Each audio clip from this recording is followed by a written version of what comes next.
Assalamualaikum warahmatullahi wabarakatuh.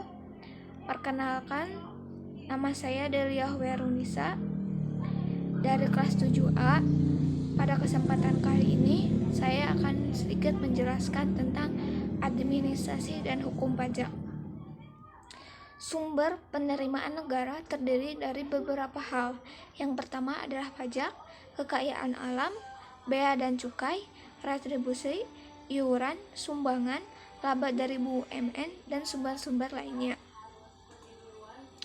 Pajak merupakan peralihan kekayaan dari rakyat kepada ras negara untuk membiayai pengeluaran rutin, dan surplusnya digunakan untuk public saving yang merupakan sumber utama untuk membiayai public investment.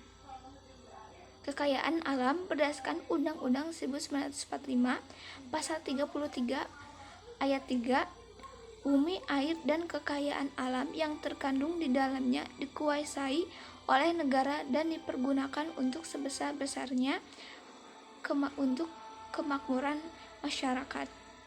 Bea dan cukai. Bea masuk dan keluar adalah pungutan negara berdasarkan undang-undang pabean yang dikenakan terhadap barang yang diimpor dan diekspor pada suatu daerah zona ekonomi suatu negara. Cukai adalah pungutan negara yang dikenakan terhadap barang-barang tertentu yang mempunyai sifat atau karakteristik yang ditetapkan berdasarkan Undang-Undang Nomor 11 Tahun 1995 tentang cukai.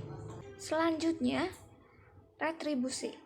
Menurut Undang-Undang Nomor 19 Tahun 2009, retribusi adalah sebagai pembayaran atas jasa yang disediakan oleh pemerintah daerah dengan objek sebagai berikut. Yang pertama adalah jasa umum, yaitu jasa untuk kepentingan dan pemanfaatan umum. Yang kedua, jasa usaha, yaitu jasa yang menganut prinsip komersial. Yang ketiga adalah perizinan tertentu, yaitu kegiatan pemerintah daerah dalam rangka pembinaan, pengaturan, pengendalian, dan pengawasan. Iuran adalah pemungutan yang dilakukan oleh negara sehubungan penggunaan jasa-jasa atau fasilitas yang disediakan oleh negara. Selanjutnya, laba BUMN.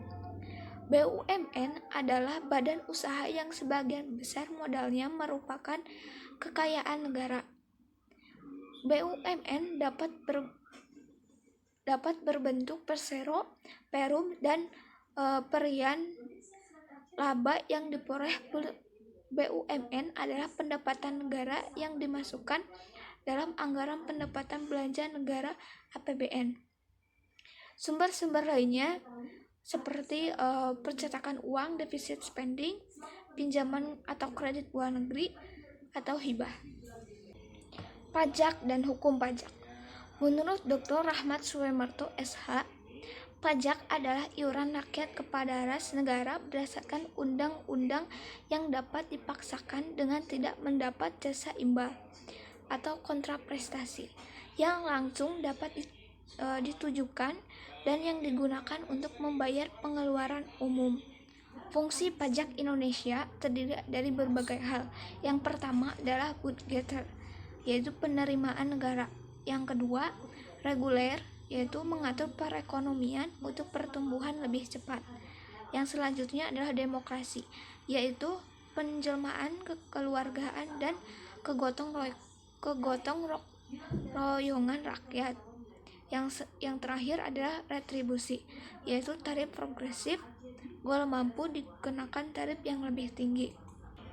Hukum pajak. Suatu kumpulan peraturan-peraturan yang mengatur hubungan antara pemerintah sebagai pemungut pajak dan rakyat sebagai pembayar pajak. Hukum pajak mengatur siapa yang menjadi subjek pajak dan wajib pajak. Objek apa saja yang menjadi objek pajak, kewajiban wajib pajak kepada pemerintah, timbul dan hapusnya utang pajak, cara penagihan pajak, dan cara mengajukan keberatan dan banding. Kedudukan hukum pajak. terbagi menjadi dua, yaitu hukum perdata dan hukum publik. Asas-asas pemungutan pajak terdiri dari berbagai hal. Menurut Adam Smith, yang pertama adalah equality atau keseimbangan keadilan. Yang kedua, centrality yaitu kejelasan. Yang ketiga, conveniency of payment atau situasional. Yang terakhir ada economic of collection atau efisiensi. Utang pajak yang terbagi menjadi dua, timbul utang pajak dan berakhirnya utang pajak. Timbul utang pajak, dua ajaran yang mengatur timbulnya utang pajak. Yang pertama adalah ajaran formil, dikeluarkannya SKP oleh Fiskus. Yang kedua, ajaran material, berlakunya undang-undang. Berakhirnya utang pajak dapat disebabkan oleh 4 hal. Yang pertama, pembayaran. Yang kedua, kompensasi. Yang ketiga, daluarsa. Dan yang keempat adalah pembebasan dan penghapusan. Hambatan pemungutan pajak. Hambatan terhadap pemungutan pajak dapat dikelompokkan menjadi dua, perlawanan pasif dan perlawanan aktif. Perlawanan pasif, perlawanan yang inisiatifnya bukan dari wajib pajak itu sendiri, tetapi terjadi karena keadaan yang ada di sekitar wajib pajak itu. Sedangkan perlawanan aktif yaitu tax avoidance, penghindaran pajak, dan tax evasion atau penggelapan pajak. Peradilan administrasi pajak adalah upaya hukum yang dilakukan oleh wajib pajak dalam rangka mencari keadilan terhadap surat ketetapan pajak yang diterbitkan oleh Direktur Jenderal Pajak untuk pajak-pajak pusat dan kepala daerah untuk pajak-pajak daerah. Peradilan administrasi pajak dibagi menjadi dua, yaitu peradilan administrasi tak murni dan peradilan administrasi murni. Peradilan administrasi tidak murni, peradilan ini hanya melibatkan dua pihak saja, yaitu wajib pajak dan Fiskus, tanpa melibatkan pihak ketiga atau hakim. Fiskus sebagai pihak yang bersengketa sekaligus menjadi pihak yang mengambil keputusan dalam perselisihan pajak yang bersangkutan.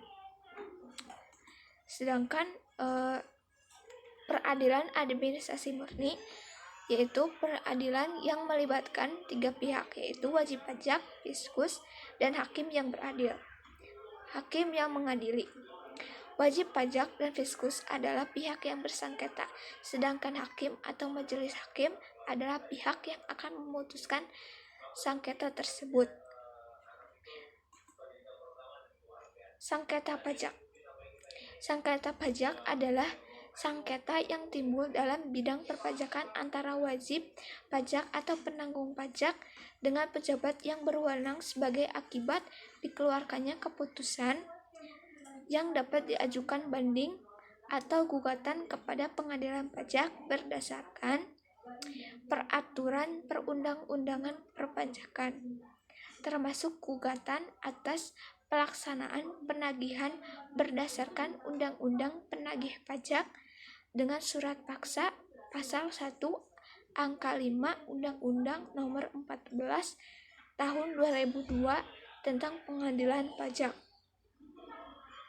Upaya hukum untuk menyelesaikan sengketa pajak yang dapat dilakukan oleh wajib pajak adalah keberatan, banding, gugatan, dan peninjauan kembali. Penagihan pajak. Penagihan pajak terbagi menjadi dua, yaitu penagihan pajak pasif dan penagihan aktif. Penagihan pajak pasif adalah penagihan pajak yang dilakukan dengan menggunakan surat tagihan pajak, surat ketetapan pajak kurang bayar, surat ketetapan pajak kurang bayar tambahan, surat pembetulan yang menyebabkan pajak terhutang menjadi lebih besar, dan lain-lain. Jika dalam jangka waktu 30 hari belum dilunasi, maka 7 hari setelah jatuh tempo akan dilakukan penagihan aktif. Penagihan aktif adalah Fiskus tidak hanya mengirim surat tagihan tetapi akan diikuti dengan tindakan sita dan dilanjutkan dengan pelaksanaan lelang. Tahap-tahap penagihan pajak terdiri dari 4, yaitu surat teguran, surat paksa, surat sita, dan surat lelang. Mungkin itu saja yang dapat saya sampaikan. Kurang lebihnya saya mohon maaf apabila ada kesalahan. Terima kasih dan wassalamualaikum warahmatullahi wabarakatuh.